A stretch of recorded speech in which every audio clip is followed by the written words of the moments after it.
호서람은 가난한 농가에서 태어났지만 뛰어난 장사 수완을 발휘해 청나라 최고의 거상이 된 인물입니다.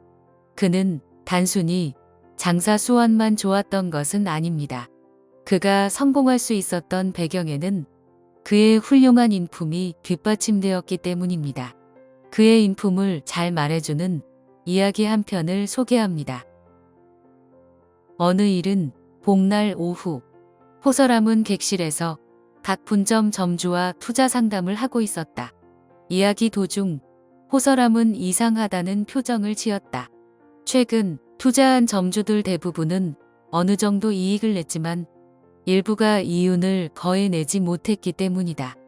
호서람은 이윤을 내지 못한 점주들에게 정색하며 다음 투자 시에는 반드시 시장을 잘 분석해 자금을 경솔하게 투입하지 마십시오. 라며 장황한 훈계를 했다. 호서람의 말이 끝나자마자 문 밖에서 누군가 급한 일로 면담을 청한다고 알려왔다. 방에 들어온 사람은 한 상인이었는데 얼굴에는 초조한 기색이 역력했다.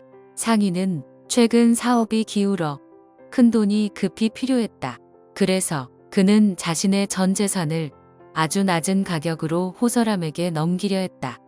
호서람은 일단 그를 잘 대해주고 다음 날 보자고 했다. 그러고는 급히 수화를 시켜 상황이 사실인지 알아보았다. 수화는 곧 돌아와 상인의 말이 거짓이 아니라고 고했다. 호서람은 급히 전장에 돈을 준비해 두라고 지시했다. 하지만 금액이 너무 거액이었기에 전장의 돈만으로는 부족했다.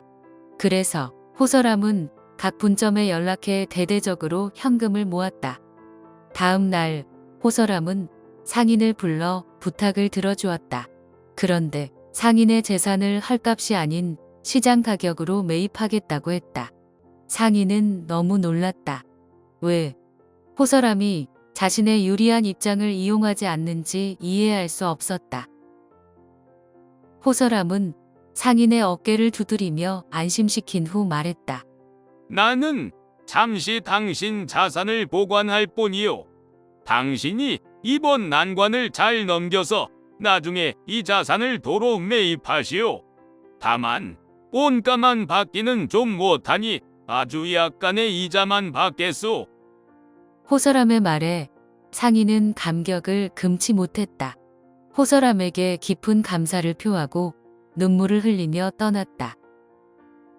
수하들은 아무리 생각해도 이해되지 않아 호서람에게 물었다. 점주들에게는 투자 수익을 내지 못했다고 반나절이나 훈계하셨으면서 정작 자신의 수익은 왜 신경 쓰지 않으십니까? 입에 들어온 고기도 삼키지 않으시다니요. 호서람은 말했다. 어릴 때 나는 우산이 없는 사람들을 위해 우산을 함께 썼다네. 호서람은 대답 없이 느긋하게 차를 데웠고 차를 마시면서 사람들에게 어렸을 적 경험을 이야기했다. 내가 꼬마 점원이었을 때 주인이 늘 내게 장부를 주고 이곳저곳에 수금 심부름을 보냈네.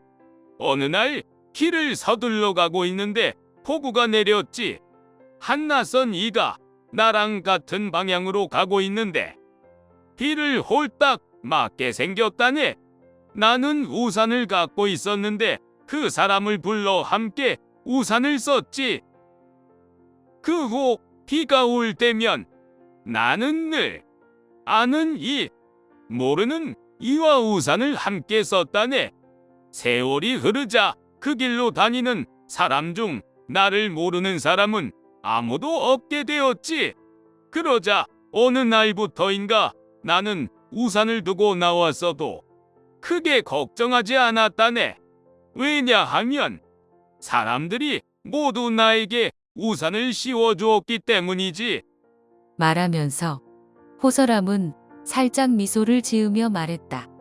우리가 다른 이를 위해 우산을 펴야 다른 이도 우리를 위해 우산을 펼 생각을 한다네. 그 상인의 재산은 수대에 걸쳐 누적된 것이라네. 내가 만약 그가 제시한 가격을 받아들였다면 물론 큰 이득을 얻었겠지. 하지만 나는 평생 잠자리가 불편했을 걸세. 이번 건은 단순한 투자가 아니라 한 집안을 구하는 일이었고 친구를 사귀는 일이었으며 양심에 부끄럼 없는 일을 하는 것이었다네. 누구라도 비 오는 날 우산이 없을 수 있고 위급할 때 타인을 도와준 사람은 나중에 똑같은 도움을 받을 수 있다네. 수아들은 그 말을 듣고 한참 침묵했다. 훗날 상인은 급한 일을 처리하고 자기 재산을 찾아갔다. 그리고 그는 호설암의 가장 충실한 사업 동반자가 되었다. 그날 이후 호설암의 의로운 이야기는 사람들에게 퍼져나갔고 이야기를 들은 사람들은 호설암에 대해 감탄에 마지 않았다. 호설암은 상인으로서 몇 가지 원칙을 정했다고 합니다. 법의 범위를 벗어난 검은 돈을 경계했고 자신의 이익을 위해 남의 이익을 탈취하지 않으려 했으며 신의와 양심을 저버리면서까지 돈을 벌려고는 하지 않았다고 합니다. 특히 호설암의 성공 철학의 중심에는 돈보다 사람을 소중하게 여기는 것이었습니다. 자신이 얻은 이익은 재물을 베풀어 반드시 주변 사람들에게 혜택을 돌리려 했습니다. 그는 늘 구두쇠로 살게 되는 것을 염려했다고 합니다. 돈을 쫓는 것은 의미가 없다. 돈이 사람을 쫓아야지. 사람이 돈을 쫓으려 한다면 어떤 발전 가능성도 없다.